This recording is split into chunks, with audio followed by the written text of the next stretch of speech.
Sounds good. You know, Exciting. I mean, I'm not sure that we'll actually arrive.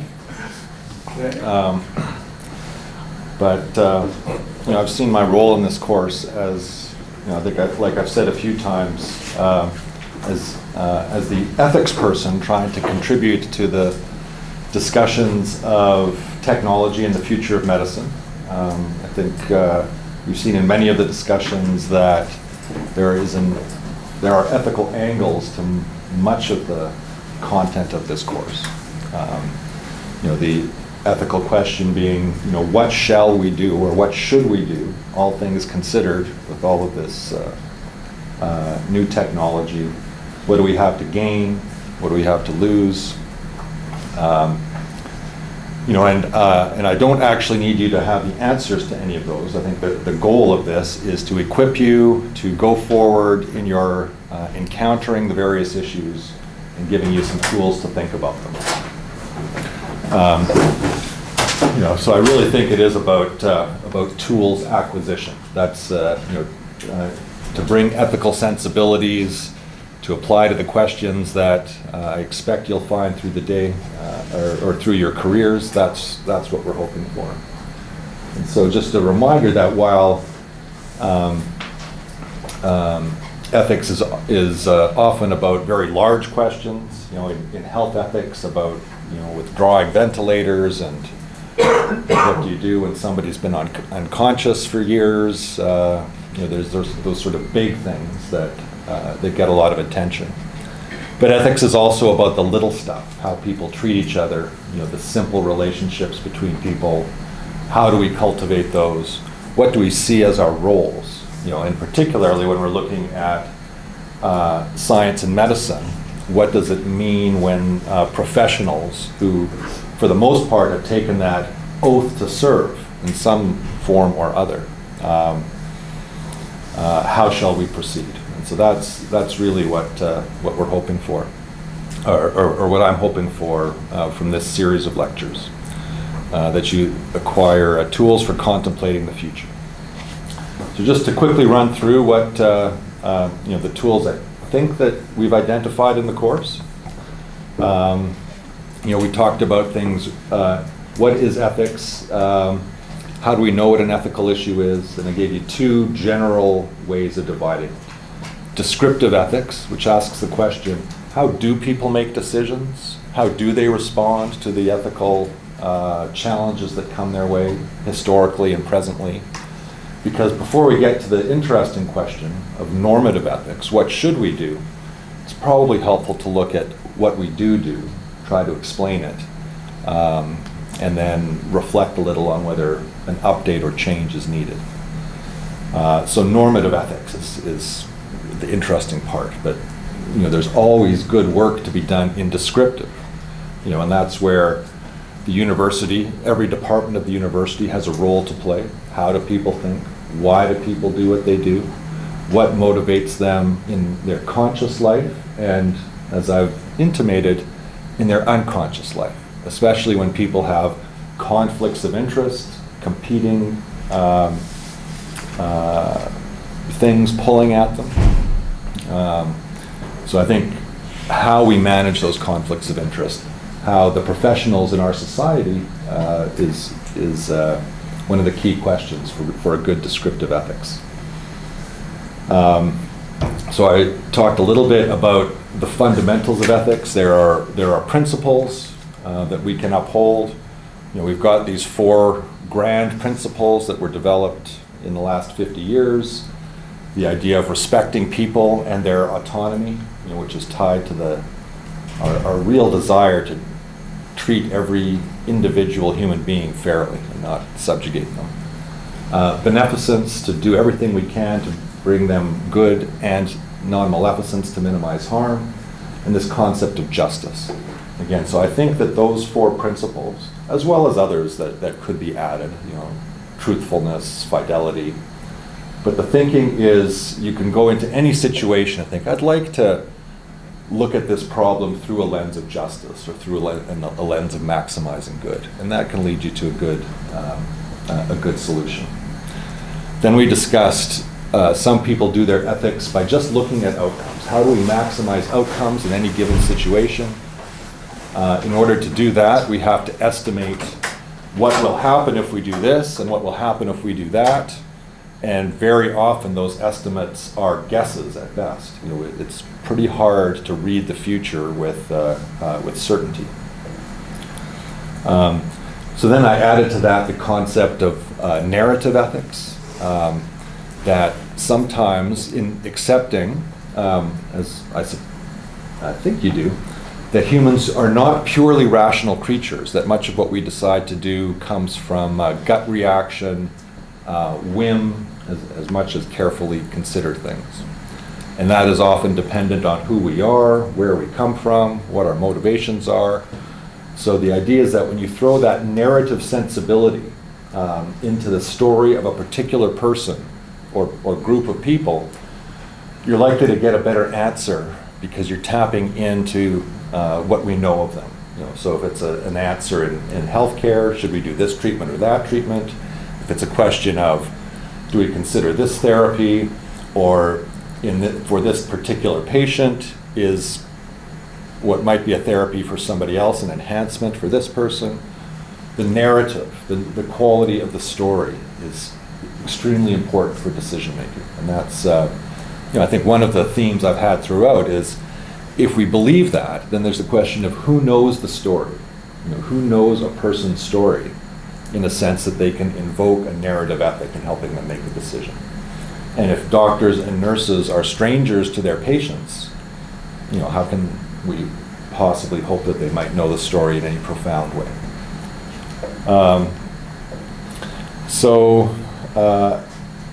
Hopefully you took some of those to heart and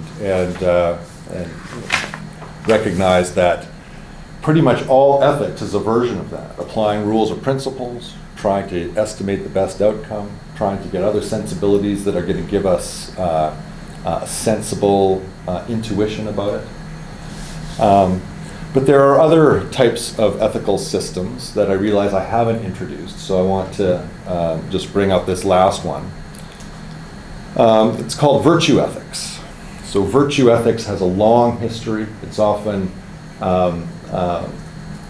traced back to Aristotle, the great Greek philosopher 2,500 years ago, who spoke a lot about the virtues and basically developed a system of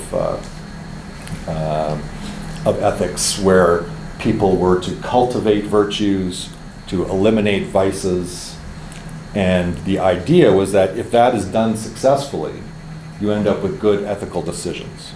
So the problem with virtue ethics, as opposed to principlist ethics and consequentialist ethics, is how do you apply it? You know, what is an ethics of virtue? To say that the decision maker is imbued with virtue rather than vice, how does that help us make a decision? How do we know that that's the case? So some of the virtues, just to remind you, we often hear about the cardinal virtues and vices. Aristotle often paints the virtues as standing in contrast to a corresponding vice. So things like one could be cowardice. One could be a coward.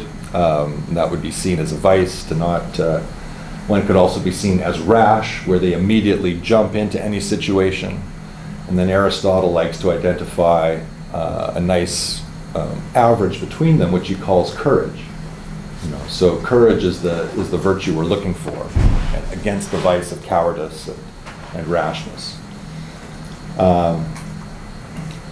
So there are things like being excessively ambitious at the expense of everybody else, as opposed to a vice of having no ambition at all, or caring to move forward. And he would say that there is a nice mean between those, the middle path, which would be the proper amount of ambition and pride.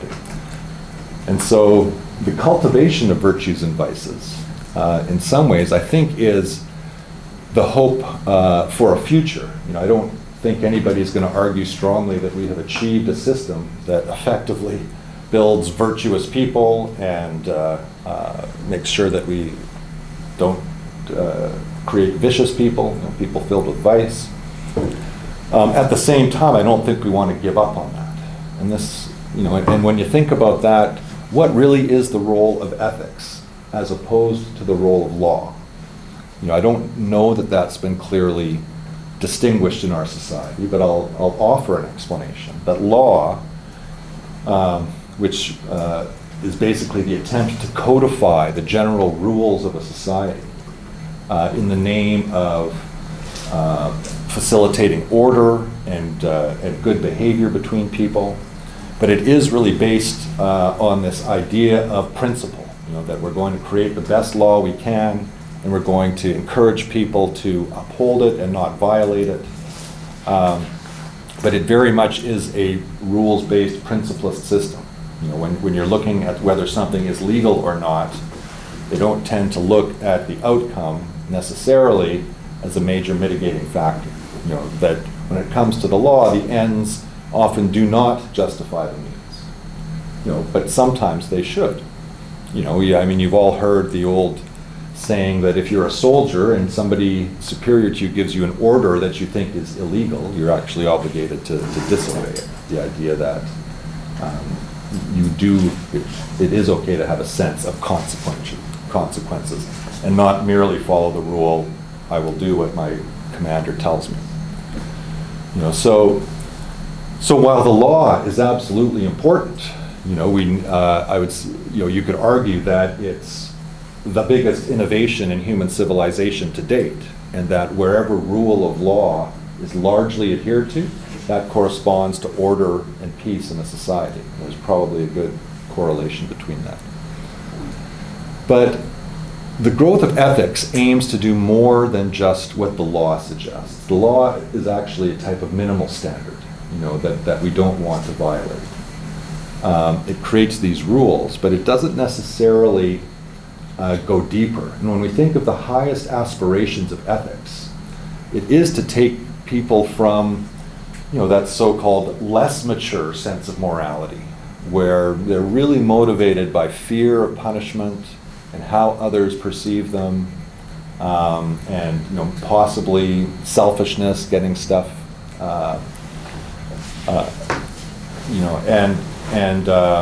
and to move to the so-called higher plane of morality, where people do what they do because they know it's the right thing to do after having due consideration.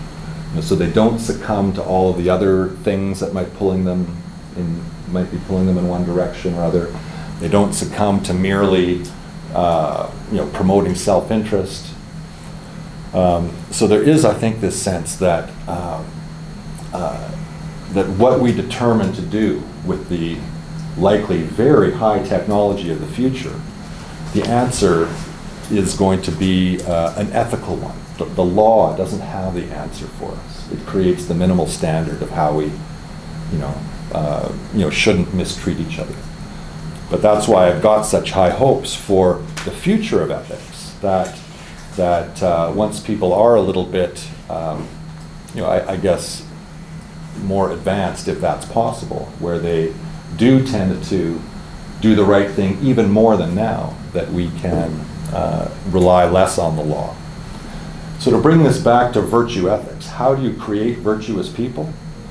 I think the simple answers now are you make sure that they are born into good families with good role models, or they've got communities where they see lots of good, courteous behavior, because one thing we know is that human beings emulate the behaviors that they see.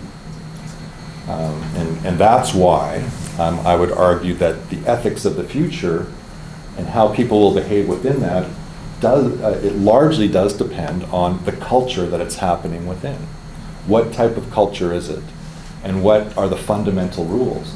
Is it a purely economic culture where buying and selling rules? It's a totally free market. Is it a culture where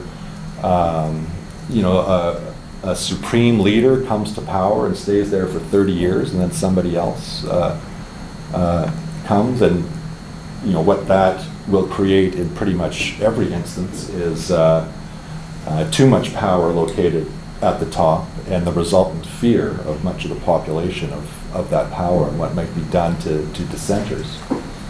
I think all of us are waiting, and we've got plenty of opportunities in the modern world to see whether the benevolent dictator really can exist.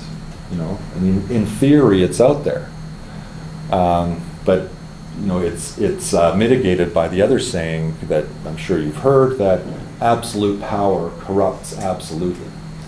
So when people gain too much power, as might be the case in some countries in the world, China, Russia, and all of the news lately where you see the rise of the autocrat. Is that really part of our future? Are we moved away from democracy because it's not delivering? I mean, the whole idea that people would somehow embrace autocracy like that, I think would be if they have a hunch that it's going to help. That it's going to help get things done, whereas democracies just are in a perpetual paralysis because people are fighting with each other. But I do suspect we'll find that too much power does end up corrupting. And democracy, with all of its faults, and the news where it seems that all of us are extremely malleable, is certainly a fault of democracy. Like this whole Russia inquiry, where it's alleged that the ads that show up on Facebook feeds actually influence us in profound ways. It certainly undermines the concept of democracy, and that each of our votes in whatever realm is the result of careful consideration. It appears that we can be influenced. At the same time, while I think I've had my doubts about democracies and how they function for at least 25 years, I'm still confident that we can say it's the least worst system when you compare it to others. The idea that societal consensus is where the power of society lies. And there's something extremely attractive about that, and so we'll see what happens in America over the next year or two, whether there is a backlash by the masses against the apparent concentration of power at the top. So virtue ethics, to adapt it, basically means better schools, more attentive parents, good role models everywhere. It's really a long-term thing. So I think the reason virtue ethics isn't pulled out of the ethics toolbox when we're trying to solve a problem is that if we have the idea that what we really need for good decisions are virtuous people that take years or decades to create, then the only real help of virtue ethics is if we can somehow improve that. And when I look to the future, the upcoming decades, but then the upcoming centuries, and on top of physical and mental enhancement, we consider the idea of moral enhancement.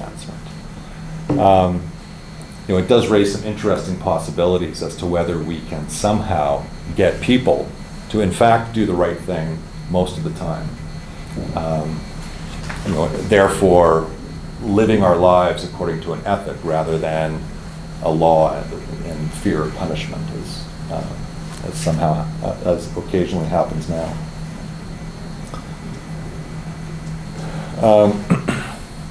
So I think I threw this point already in, that the culture does affect individual ethics.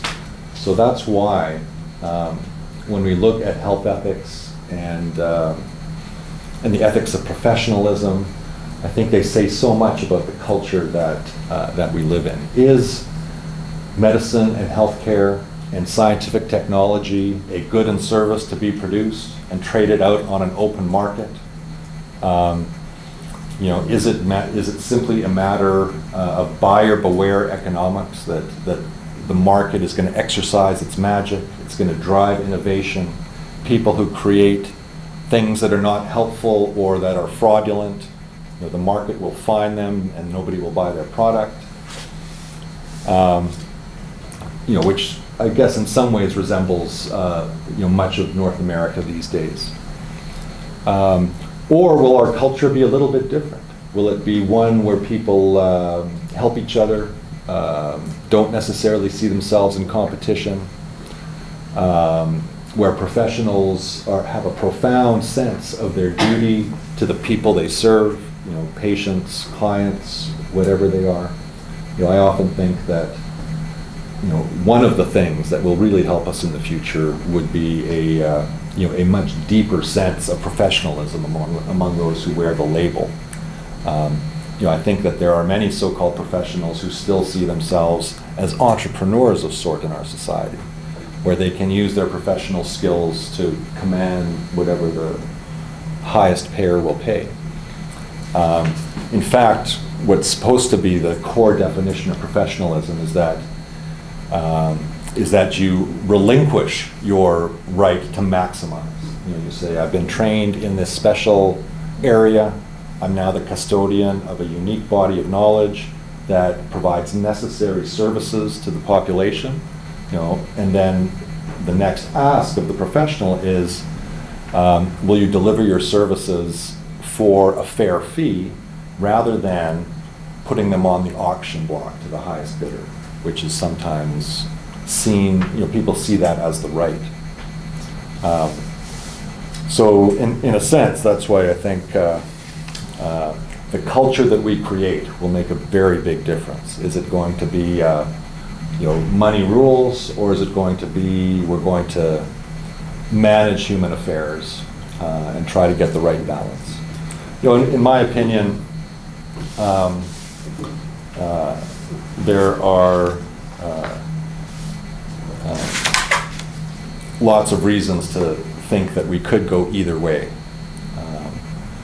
I think there is a sense that not everything should be up for sale, especially particular commodities like parts of the body, embryos. That there's an area of human endeavor that should be outside supply and demand economics. And I suspect that would that's the type of culture that will enable future medicine and high science to thrive. So in thinking about an ethic for the future, and we're sort of working towards a discussion of enhancement versus therapy. And I think part of the question is, how can we tell the difference? We've got a sense that therapy fixes stuff, and enhancement adds or improves things that are already normal. But there's a few things that I recognize end up dominating my own thinking about it. So there's a couple premises, or I guess starting assumptions that I'd like to say are self-evident truths, and from which an ethic of the future should grow. There's a real theme in academia these days to talk about things that have happened and then our post-X future. Okay, so whether it's you've heard the word post-human future, you've heard the word post-modern. A lot of attention in recent years to post-colonial. What does it mean to recognize, the settlement of North America that happened over 500 years? And the moment we recognize that was a vital historical moment, we can then call our thinking post-colonial. So I spent a bunch of years in the 80s and 90s focusing on the question of post-Holocaust. This idea that in the Western world there were these advanced factories built for the purpose of maximizing the efficiency of murder. It seemed as good a candidate as any to think that was a pretty important event in the history of humanity, and once it gets identified as that, some people use the word epoch-making. We can then say, well, what does the post type of thinking? So for me, it was post-Holocaust theology. What does it mean, what does this event mean for Jews and Christians and others? Post-Holocaust ethics, how should we treat each other? And the direct relationship between what happened with the Nazi doctors, the recognition that it really is a good idea for future patients to all consent to anything that we ask them to do. And so the whole idea of informed consent is very much comes out of that. It's a post, or a recognition that is post, egregious experimentation, not just the Holocaust. And so when we look at history and what happened in Tuskegee and all of the iffy research that has given us the current knowledge that we have, we are working hopefully in a post-oppression environment where anything that happens to anybody in the future will hopefully be the result of consent. But when I think about how I go forward, there's a couple thoughts that I think dominate and are my starting point. So one, you can argue with this, but I would say that one, human beings are really smart, wild animals who have made incredible strides in recent millennia. So over the past few thousand years, we've gone from what would certainly have been wild animals living in nature in groups to living in civilization. We've built civilizations and cultures that have drastically improved the world, almost by any measure.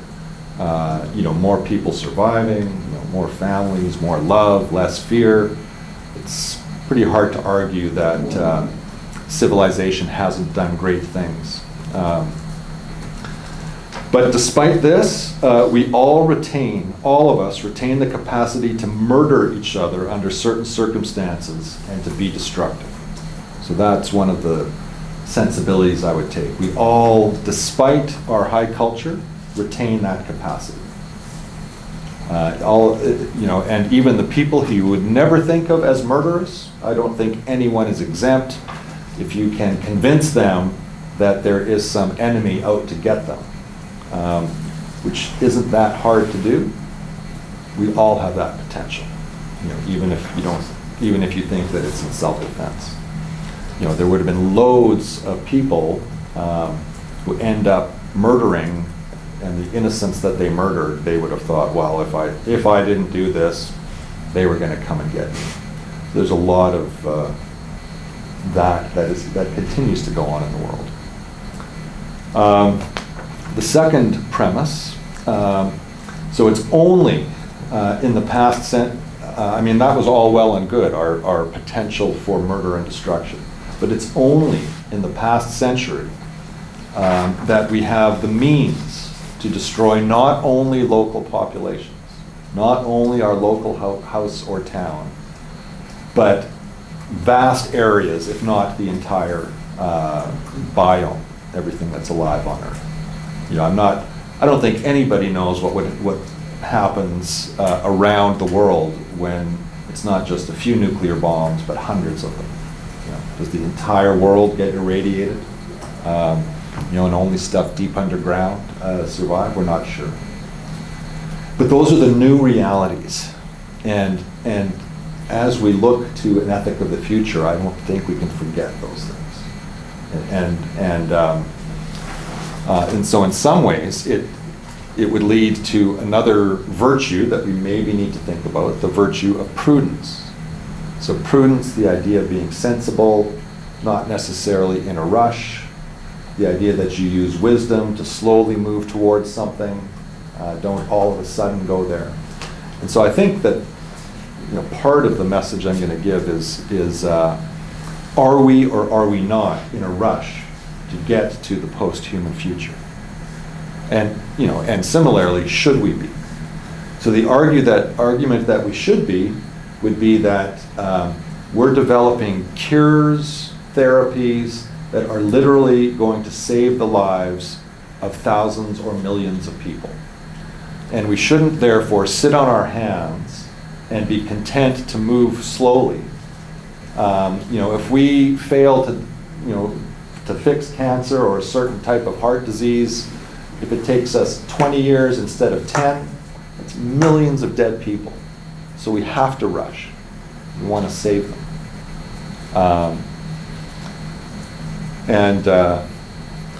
As opposed to the what's the hurry attitude. Can we, knowing that there are unknown risks in a lot of our endeavors, is it okay to just move slowly and say, well, we might have the cure for that disease sooner rather than later, but just to make sure that we don't misstep, just to make sure that we don't inadvertently trigger something, so we make sure that things are safe and that unintended consequences won't be too severe. We're going to decide to move slowly. Those are the fundamental premises that I think we can't forget. So, the other thing that is absolutely required in an ethic of the future is imagination. To take us, to try to use the depth of our knowledge, the best thinking, to try to simulate what the world might really be like, and when we're trying to say, should we do this or should we do that? Again, I think the world of should we enhance human capabilities and to what extent? I think that how I answer that is going to depend on some degree on what is the world that we're talking about. It's not in the present, so if it's 10 or 20 or 50 years in the future, I'm very curious, is this a country or a world dominated by autocratic leaders? Is it one where we've got a sort of 1% super rich class and a 99% underclass? Is it one where justice has been more or less achieved or not? And therefore, is the high technology that is likely to come and is likely to be associated with advanced medicine going to advance the ethical causes, respecting people, justice, doing good, minimizing harm? Or is it possibly going to exacerbate those things?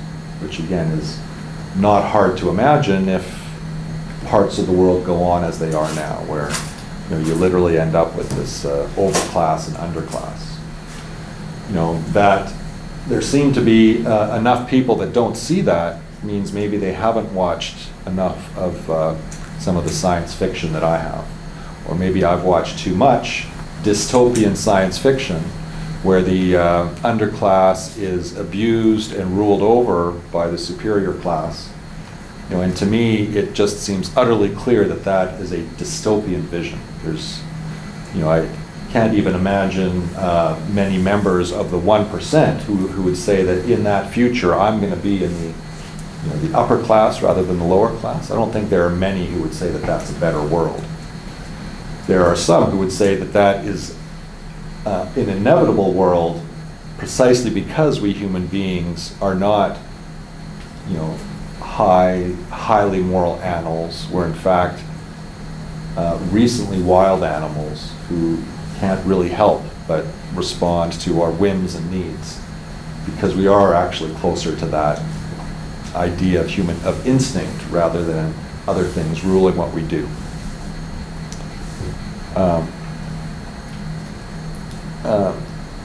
So with that in mind, I thought we could turn a little bit to the discussion of what does it mean in medicine to enhance people. So I gave you that article by Carl Elliott, who I thought did a pretty good job of outlining the issues. There's nobody that has any issues anywhere about fixing things that people lack. There is a sense of normal species functioning, things that most human beings have. And so if you are really small because of a known deficit in a hormone, you don't see a lot of people complaining that replacing that hormone to enable normal growth would be a problem. And as long as we can name a cause, Now it gets a little bit sketchier when there is no hormonal deficiency. It's just a person whose dad is 5'4" and whose mom is 4'11", and it looks like they're probably going to be the size of one of their parents. And you can imagine one of those parents or the person themselves saying, hey, if little Jimmy here takes some growth hormone for a few years, maybe he can avoid some of the hazards that come with being a short human being. And again, I think that there are some who would say that that's fine. Let him get to the average size, 5'8" or 5'9". But you can also see that the minute you start doing that, there might well be other people who say, well, we're sort of a normal size. Most of the people in our family are average, but pretty good ball player, and if I could arrange for my kid to be 6'6", I think he's going to have that real skill to make it into the NBA. They just need a little bit more height. So I'm going to go to the genetic engineering company and see if we can somehow arrange that, whether through its tinkering with genes or adding hormones. So do you have a sense of, is there anything wrong with that? Of starting to, so if it were possible, if we do a little bit more science and we understand how growth hormone works and when to give it and how much, that we can pretty much make anybody, we'll say, several inches taller. Now, I can imagine that some of you might be interested in that technology. Would you? For yourself or your loved ones? Yeah? Why would you be interested?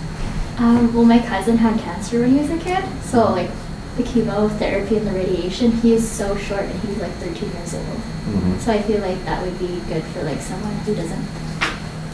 Yeah, I think that's the part that's not controversial. I don't think anybody is going to argue very much about making up for that lack. I mean, we do. You definitely see people. A lot of very premature babies, are consistently small. It's totally normal that parents would ask, "Can we make up for the thing that is, preventing their growth?" Again, I don't think that anybody is going to really have a problem with fixing what is seen as a lack that most people have. But with most therapies, or many therapies that take us from a deficit to normal, the question arises, and if we give that to the normal person, does it take them to better? And that's where Elliot in the article describes it well, that he uses the case of antidepressants, where people who have a known type of depression take certain drugs, uses Prozac as the example to take them what's perceived to be normal functioning, but that that there's this other group of people who were not in advance what you would call obviously depressed, but who take the drug and then they say that they actually feel better, that it maybe they're more outgoing or more social, or and then I guess the question is that okay? Is that their true self? And then he describes how some of them say, well, that is my true self. Me on that drug creates the me that I always wanted to be. So again, he says that's is that a type of enhancement? And if so, what's the problem? Does it detract from their authenticity? Generally, I think that when we're thinking about things like changing ourselves, you brought up the idea of culture and how this might be a way for us to rise in ethics. Well, this could also change culture itself, as diversity could die down, because there's no such thing as someone being unique if someone could take that trait. So I think I can see why that would be denied.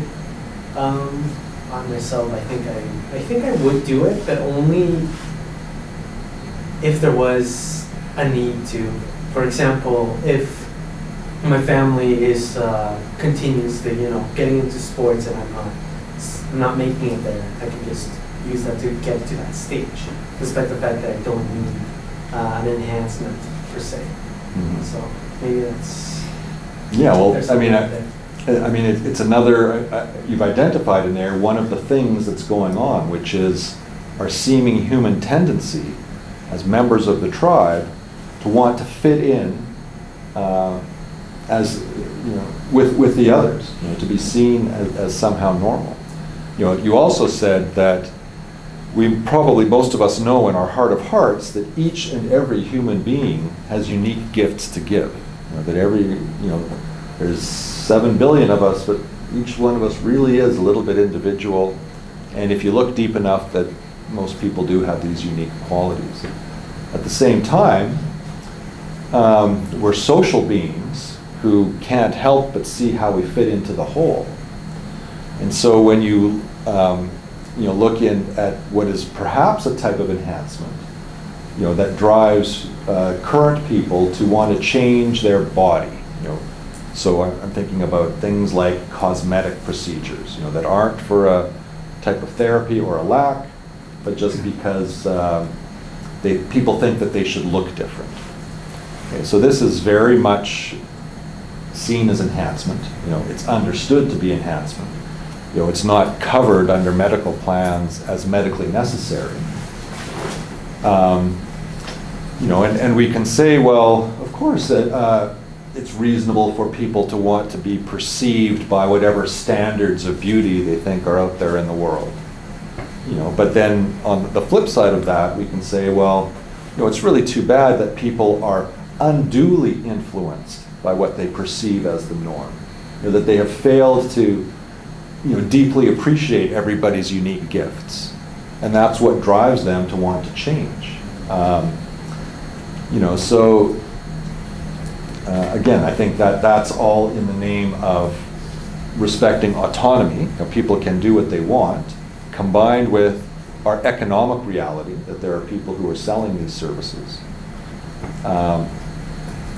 But at the same time, there's definitely something going on when you see, you know, the numbers increase. You know, so take, you know, Botox injections, which, you know, I just bring them up because the concept of that cosmetic surgery, which prior to the Botox thing was often more of a procedure. You know, you really had to go under the knife. You had to take a bunch of weeks. You know, now there's this idea that, you know, you can fight the scourge of aging by seeing a doctor once a month who gives you these little injections who are going to make you look a certain way. You can also argue that for at least some people who decide to do that, that there are real benefits. You know, that you know, usually related to some type of mental health and self-image, that people feel better after some of these interventions. You know, and again, you can ask the question, well, should they feel better? Or is the fact that they feel better evidence that there's a certain shallowness in our society where, despite we know not to judge books by their covers, we still do and become obsessed with beauty and how people perceive us.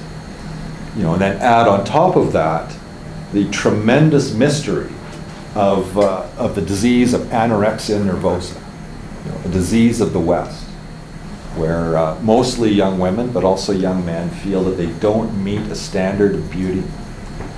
And you know, if any of you have met people, there's something incredibly non-rational about such patients. You know, particularly the idea that you know, that the person who's 90 pounds and is seen by everybody else as extremely thin looks in the mirror and sees someone who has to lose weight.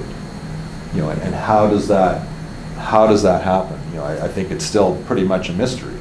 You know, we still don't even know who's the right doctor to treat such people. You know, is it a stomach digestive thing? Is it a psychiatric illness?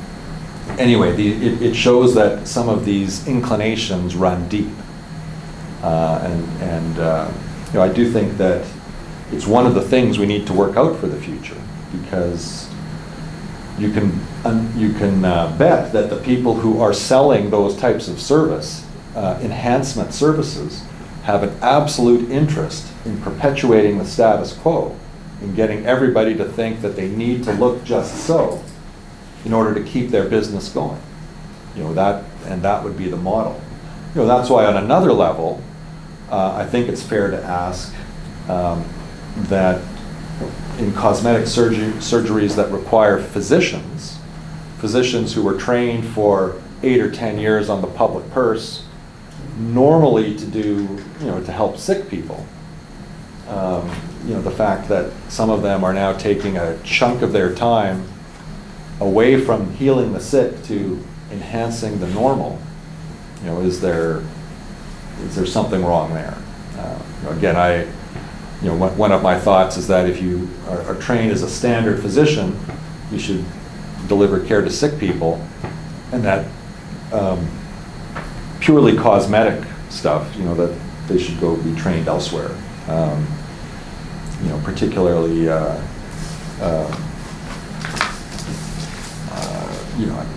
plastic surgeons and whatnot, whose services we need.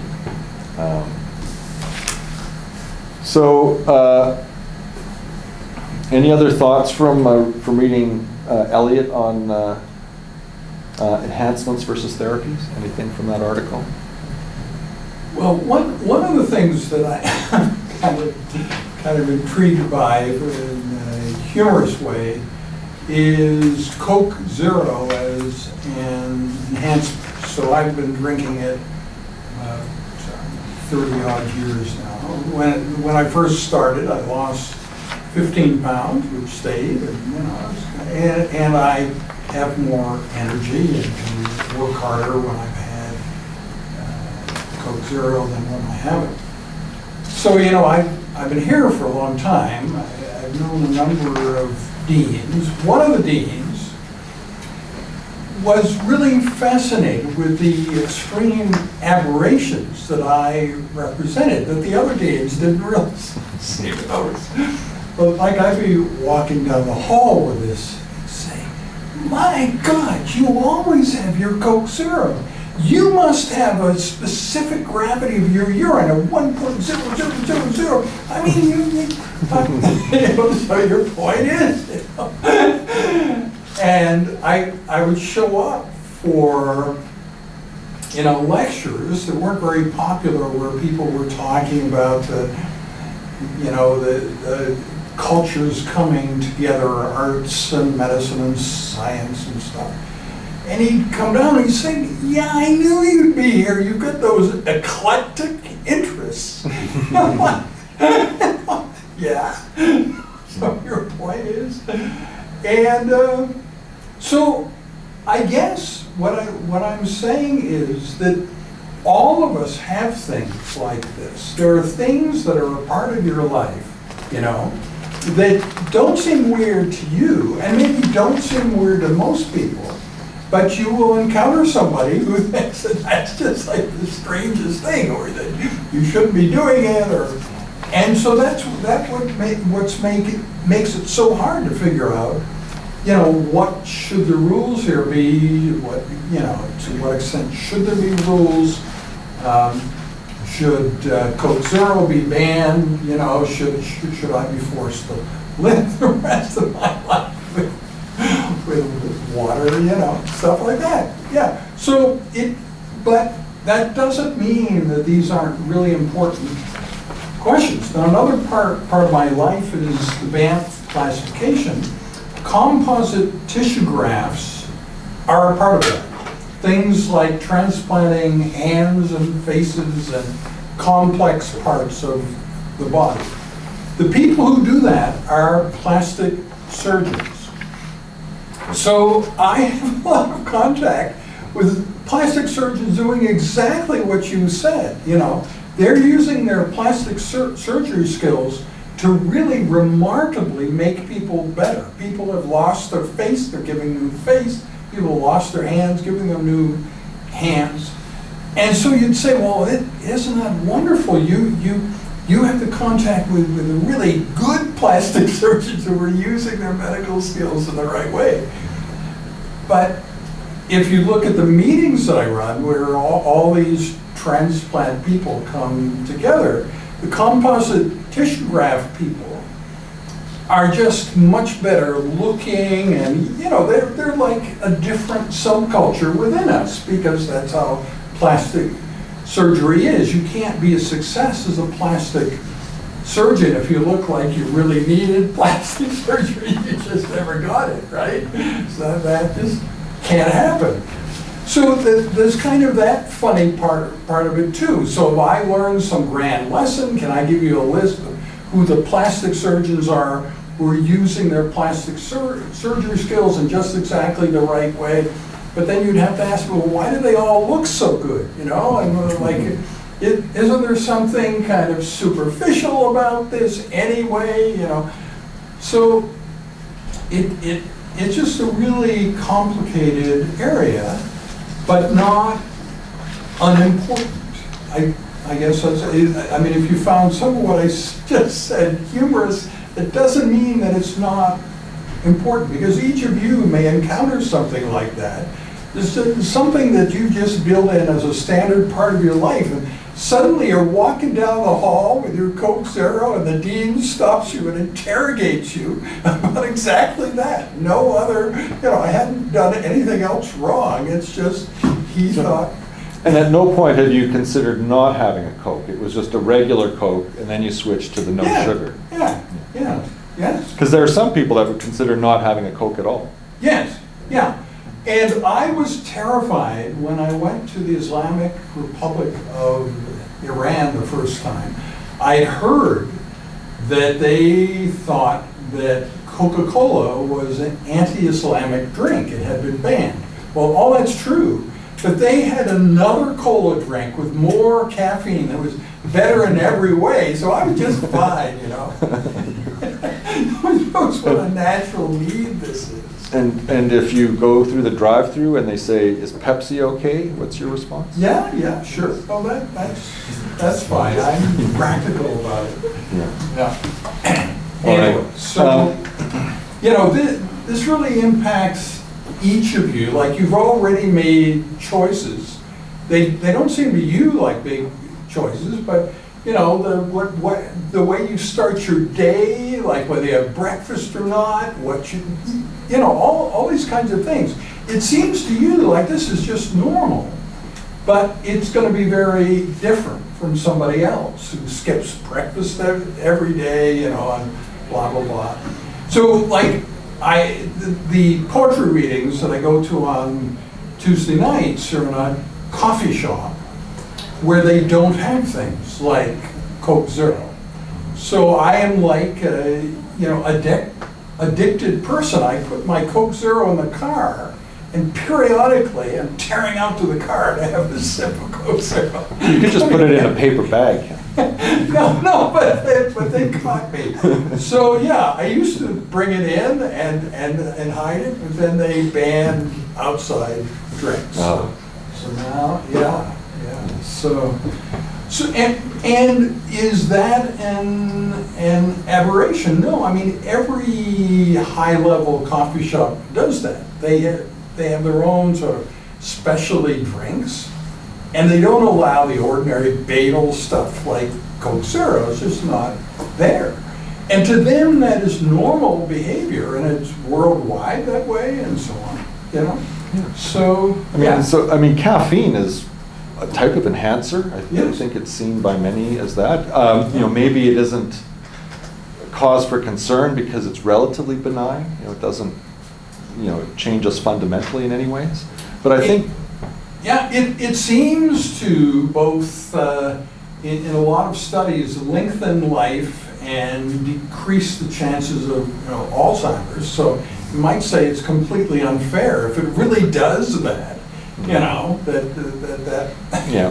Well, I have a cup of coffee most days, and I know when I hear such reports that it might be doing good things for me, I take heart. Yeah. But I'm also a bit skeptical about how well they really know that. But I think the question of enhancements is just a great ethical question with respect to the future of medicine, because it's highly predictable that individuals will want what they perceive to be enhancements if they think that that is a reasonable thing to do and isn't to be frowned on. So if you're an elite athlete, you'll know that if you want to compete on the world stage, you actually can't enhance yourself freely. It creates this unfair playing field. But I think if we really focus on the virtue ethics piece, how do we create a person who's maybe a little bit more confident, a little less malleable, is better in touch with the fact that each human being does in fact have unique gifts? Could it conceivably lessen the desire for mere cosmetic enhancement? I mean, I think that that's nothing compared to what will come down the pipe when somebody can offer you real functional enhancement. Whether it's better hearing, better eyesight, faster running, bones that don't break. I think people will be interested in those things. I think that they're ethically less problematic because, according to most people, they wouldn't change the fundamental human being. I think when we get into cognitive enhancement, that is a little bit of a question. Like so much, it does relate to what are the most fundamental things that we as human beings need. And would cognitive enhancement, in fact, be a benefit for most people? There is this idea that lingers out there that there's a certain bliss that goes along with ignorance. That not knowing is to free yourself from the weightiness of what knowing can bring. At the same time, I think more intelligence, more processing power, the ability of people to understand nuance and complexity might be the very thing that makes us less likely to give in to the fear that's going to turn us into a murderer, because we can rationally overcome that. When you think of conflict in the world, so much of it it's not based on a deep hatred one for the other, as much as a fear that the other's hatred for you is what's going to make them come. So, and I think that we human beings really could go one way or the other, that it isn't sealed, our fate. So therapies will be sought after, and I would expect lots of physical enhancements. The mental and moral ones are a bit different, because it does raise that question, well, what are we here for? Is to be smarter, so to speak, to be happier? I think that's a question that we can struggle to answer for a long time. Yeah, I've talked about this before, but I think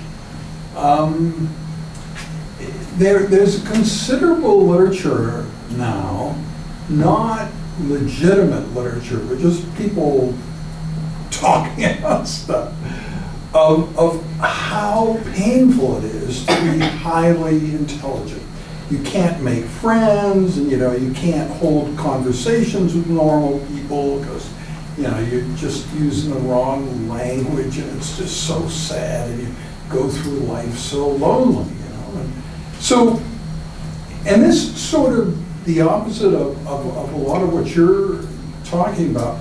That literature, this small amount of science, actually hones in around an IQ of 120. Like, police forces don't hire anybody with a higher IQ. They lose interest when they're supposed to, surveil things, and they start fantasizing when they should be watching for perpetrators and stuff like that. So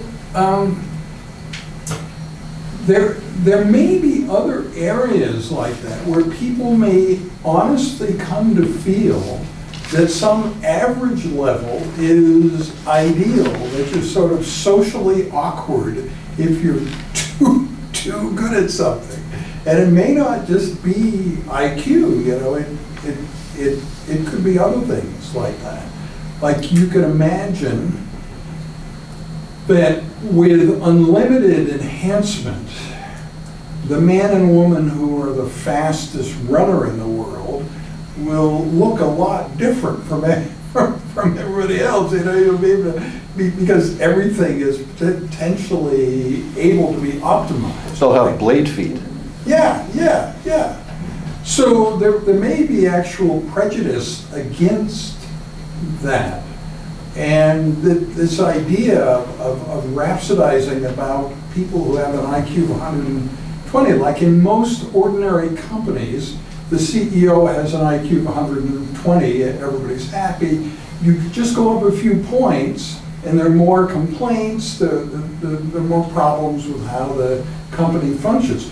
We're not talking about Apple, Microsoft, something really big and important. We're just talking about ordinary companies.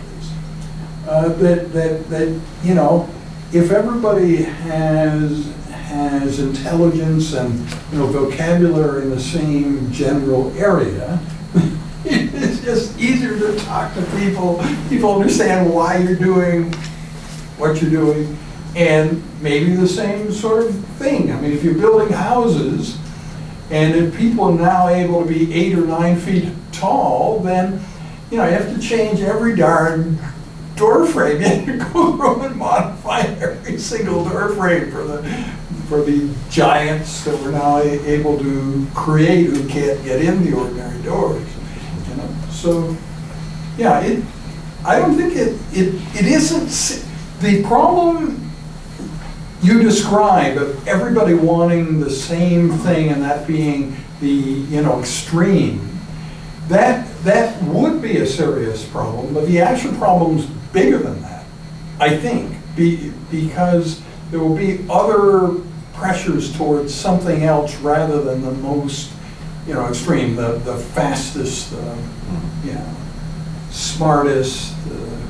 But then the other question is, if you optimize things like empathy, can you go too far? Like, if I was sitting here worried about, the well-being, really worried about the well-being of every single person in this room, that's a kind of attention to your life that you don't particularly want from me. But maybe, were they happy when they got up this morning? Are they happy now? And how could I immediately enhance their happiness? That's like none of my business. And But I think that's a vital point about the reality that we all erect walls between other human beings for self-protection. Just as you say, like Aristotle would say, too much empathy is going to paralyze you. If you really empathized with all other human beings, you'd probably be crying all day, and that would be reasonable. I guess if you were focusing on the Olympic gold medalist, it might be different. But we have to have the right amount of empathy or whatever quality. So, I guess before getting to what I would say is the punchline, which, in some ways is around the primacy of human relationships and my sense that however much the world around us changes, I don't have good reason to think that we are fundamentally going to change what it is we want. I think that we might add parts to our body, we might enhance our memories, but I still have trouble in testing my imagination as fully as I can to buy the idea that everything will be different. So just a couple words on the singularity. Okay, by definition, the singularity is this idea, rationally devised, as we see computing power increase. And our association with computing power with the brain, I think, is a very appropriate metaphor. We know, I think it really helps all of us who have now lived and seen how computers work for years to see the brain as a version of one with a hard drive and a processor, and one that is incredibly fast and incredibly, when you think about the depth of your memory and the stuff that you can instantly recall that you haven't thought of in 15 years, it is pretty amazing. But the idea that computing power will go on and go on and go on leads to this possibility of technological genius. The idea that this superintelligence really is going to have the answer to some of the fundamental things that are killing us or plaguing us or troubling us. And I would hope as much as anyone that we can turn over the world's problems to those future supercomputers and have them resolve them. I think on the other side of the singularity, we can only speculate. I think it's reasonable to talk about abundance and the possibility of abundance. And by that we mean the ability to produce all the goods and services that we need pretty easily, so people don't have to spend all their days doing that. And so we can speculate as to what might happen. But I think let me just ask you something about that. So, if you think about, learning from history kind of thing, are there any definite lessons we can take that should inform the future? Like, is slavery a construct that we can now identify as it's always negative, it's always bad, right? And slavery in all senses, is this a bad idea? Because, 89 people got together in Puerto Rico in January 2015, and 87 of them voted for slavery for sentient AI, right? So that's were all those people wrong? Or is it not that simple as, slavery as we usually use the term is bad and it's been proven? I think what they indicate is that things like slavery have probably always been associated with the fear of the slave master. Yeah. That, I'm going to control my fear. I'm not going to let this potential danger overcome by keeping them down. So I would say it's exactly the same sentiment. It says in order to make sure that these super intelligent computers don't become our dystopian overlords, we have to enslave them. But I think part of the message is that fear is still operating in most human beings on many levels. So, I would say that whatever the case, physically enhanced human beings, mentally enhanced human beings, when I think about it, I think are likely to have the same basic goals as current humans, which I would say is to transcend their individual self, that each of us is bound in this body, and that we've got family, friends, comrades, lovers, communities, people that we want to share our experiences with. And I would argue on many levels that's what the core activity of human life has always been about. Whether we had to spend 12 hours a day hunting and gathering for food, or whether we're spending hours a day playing computer games and talking on the phone and having somebody deliver us our food. I think that bridging the gap between human individuals will remain the central goal, even if you don't have to work. As you're growing up, presumably there'll still be childhood and adolescence and the move towards adulthood. So I think that bridging this gap will be people's goal. Their practice will be spending time together with others. Cyborg replacements or robot replacements will be very good companions for some of our activities, for caring for us, for working with us, for playing sports with. But I don't, they can be long-term companions, and I think some people they could be exclusive companions.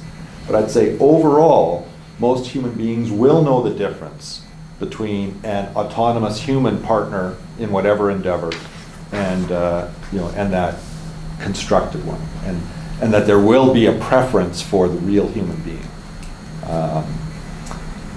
That the people will continue to seek communion with fellow flesh and blood beings. So I think the metaphors we know do point to some of my reasons. So I think the depth of human touch, just the ability to touch each other and to share that warmth and whatnot, I think is is fundamental, and this gets back to the, my initial premise that we are just really smart animals, which means we have not lost, I don't think we've lost these animal needs, these animal tendencies, these instinctive behaviors. And for us to think that we can eliminate them and somehow become beings that have no part of the animal kingdom is, I say that's a distant future. So getting comfortable with that side of us is difficult for many, but I think we all have it. We yearn for relationship, romantic relationship or other, it's a big part of what we do. I don't think we are going to yearn for long-term relationship with an artificial being. It will, for the most part, we're going to prefer fellow flesh and blood beings.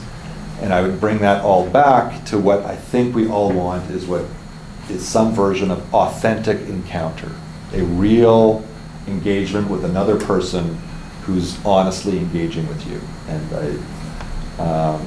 And so I'm just trying to imagine, what do you do when you've got everything, all of your material goods are given, you don't have to go to work, you do have to figure out how to fill your day. And it can't just be playing tennis and games all the time. I think all of us will also want to do productive things that help construct the world in an ongoing way. If there's anything else that we've learned by observing human beings, it's that they need to imbue their lives with meaning. They need to give themselves a reason why they do things. And it can't just be whim. We all sort of have an idea of what wasted time is, but yet really that is related just exactly to what you're talking about, what gives life meaning. Because if we're not employed, then, you can imagine if it really is relationships with other human beings that is the most important thing, there will be people in your life with whom there is no wasted time. If you're with them, that time is never wasted, right? That's one way to look at it. So the changing definition of what wasted time is, or maybe that will come to not mean anything in the long run, won't be a concept. It's something, not only do we talk about it, our mothers talk about it, as part of parenting, and it's part of your work ethic. It's a very important concept. Time management is all about not having wasted time. So, yeah, I think that's something that could change dramatically, or how it changes will tell us a lot about what is really happening in the future. So, I think we will have extremely skilled, artificially intelligent physicians, who diagnose and fix, and they can come up to you and do what needs to be done. We'll love their competence. But I don't think they'll work independently. I think that they will work side by side with human beings, because humans will want that sense of the human individual who actually cares about them. So I know that the focus of much of my teaching with physicians is to not forget that human touch. That you are a technical wizard, but it's actually you're also perceived as a healer, a fellow person. And it's that persona that earns the trust, not the technical aspect. So, I think AI physicians, will they be able to convey empathy in a deep way? I think maybe. But the emotional angle, that human connection, I think it'll be difficult to manufacture in a way and so simulated behaviors will be doable. And AI will be around, but I think that we'll continue to need that human touch. So as you go forward, and hopefully in careers in science or related things, there will no doubt be many questions where you've got to ask the immediate question: what should we do with this? the less immediate question of how did this come to be and what, is this the way things should be? Because in the end, it is the ethical sensibilities of you, the future scientific and healthcare community, that I think will determine which way we go. So I wanted to just say a word or two about the videos of your presentations. I always thought this was sort of obvious, but I really don't think it was obvious. So, first of all, there will be a video of every student presentation. I will not necessarily post them all. I post the ones that I think are interesting to post. It does not necessarily relate directly to your grade, whether I post it on YouTube or not. But the other aspect of it is, if you want the video of your presentation, you can have it, regardless of whether it's posted or not. You should also know some of the very best presentations that have ever been given were by very talented students. Eventually their life evolved to a point where they were personally embarrassed to have this, juvenilia, what they did a year or two ago is so much better now, kind of thing. And it's really cool for me to see that happen. So if that happens to you, that is also possible. If we put your video up and everybody loves it, but you yourself evolve in such a fantastic way that you're sort of, embarrassed that people would know how ordinary you were like a year or two ago. So I'm happy at any time to, subsequently take it down, and you won't be the first student. So I've been teaching my kids that when it's on the internet, it's forever. So you're saying that ain't necessarily true. It isn't really. I mean, if you say who can download video from YouTube, the person who can do it easily is a person who put it up there in the first place, right? Mm-hmm. So it is true that if you knew it was my intent to take your video down, you'd probably find a way to copy it from YouTube, even though you're not the YouTube creator. But it's a little bit difficult. It may be a low-res file, so it's not as good as the file. Well, I just pull out my handy cam and video the screen. Yes. Yeah, that's right. And also, if there are other things about this that I haven't covered that you have questions about, let me know. I do like an element of surprise if you do something nobody's ever done before, as long as it's positive in some way. I kind of like that. Like the rhyming couplets for your entire talk? No, like the guy who did the,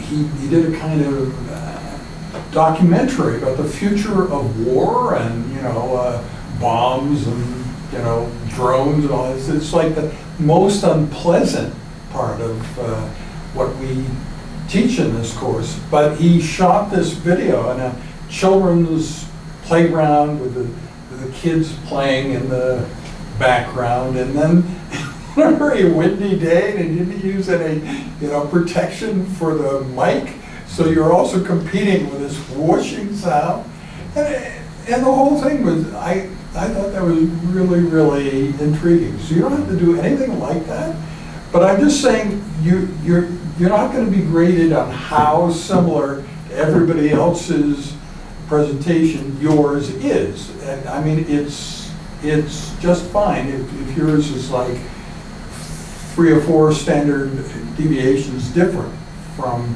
any previous one. That's also fine. So anyway, I look forward to your presentations, and they will start on Tuesday, so I hope you have a good long weekend. Who's going Tuesday? That I don't know, it's the bottom of the alphabet. We're doing it by reverse alphabetical order by surname. So I sent them the list. think It was Wally, me and Caesar. yeah, yeah.